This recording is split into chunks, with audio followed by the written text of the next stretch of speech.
Hear this, beloved. Ask and search in our world today. Those upon whom the hand of God is heavy, they are people that are on the altar of prayer.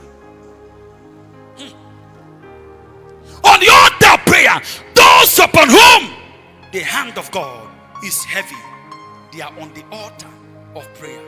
They are inhabitants of the place of prayer. That is why the bankruptcy of prayer is what sponsors the scarcity of the hand.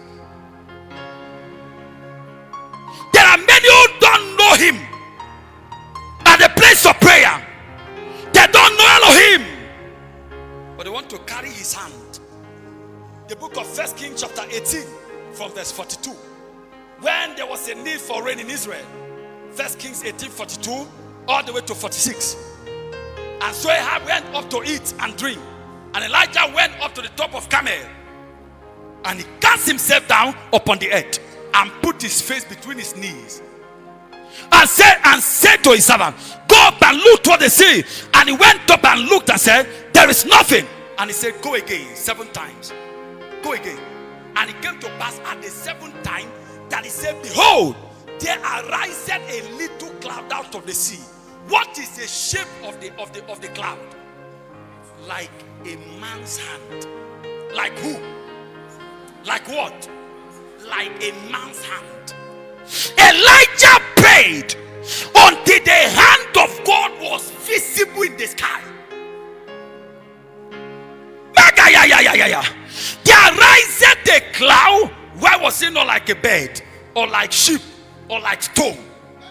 There riseth a little cloud. Like what? Like a man's hand. The man prayed until the hand of God was visible in the sky. Then if you keep going, he told him to rise up and go.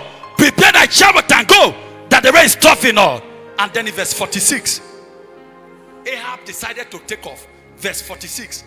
And the hand of the Lord was on Elijah. Hello? When the man prayed, the hand was in the sky. By the time the hand was done with it, with the assignment it came for in the sky, it resided on the head of Elijah. The same hand that he prayed that was visible in the sky was visible on his head. There ariseth a little cloud like a man's hand. Where? In the sky. And when the assignment was done, the same hand landed on Elijah. Hello? When that hand landed, it was a rain-making mantle that God gave to Elijah. Giddy giddy.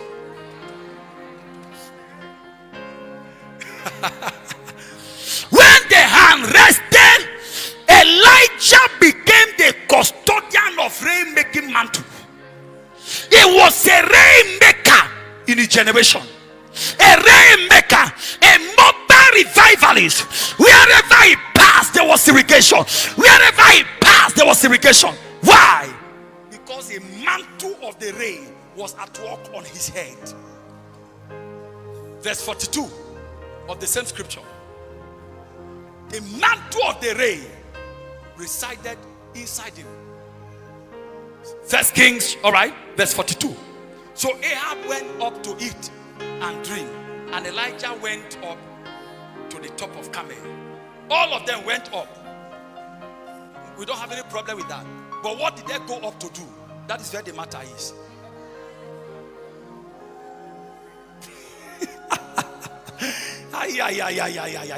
All of them went up.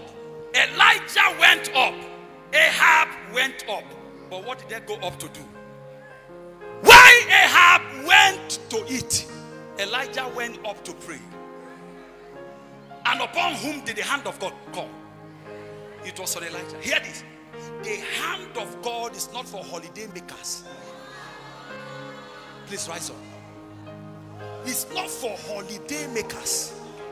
I have so much. The way I prepare this message to offload, I'm just rushing everything. He said, hold down Lord here for us too. The hand of God is not for holiday makers.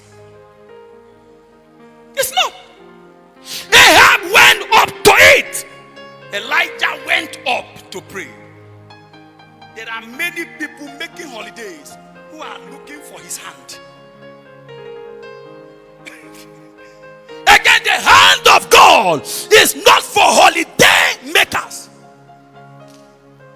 If you are everywhere with men, you will be nowhere with God. Please rise up everywhere to the gallery, all the way outside. Those outside. If you are everywhere with men, you will be nowhere with God. You will be nowhere with God. Again, if you had nothing, the hand of God is not for holiday makers. It's not for holiday makers. Hallelujah to God. Go and ask anybody in this world, in this kingdom, who is making waves and shaking places. Go and ask them. Anybody who see the hand of God on, if he does not like prayer, he is a herbalist. He's a native doctor. That is not the hand of God.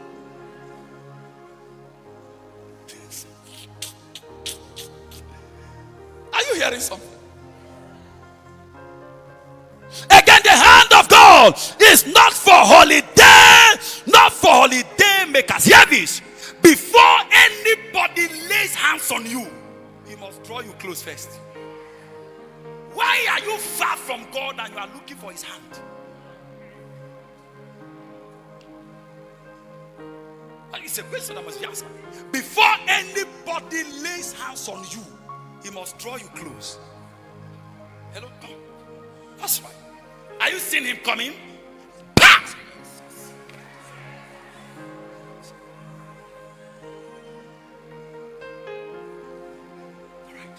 Before anybody lays hands on you, he must draw you close. Why are you far and you are expecting his hand?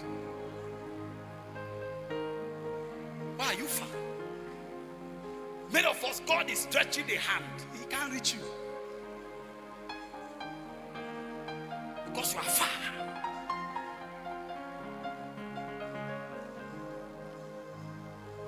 Before anybody lays hands on you, he must draw you close. Complete it. Why are you far from God and you are expecting his hand?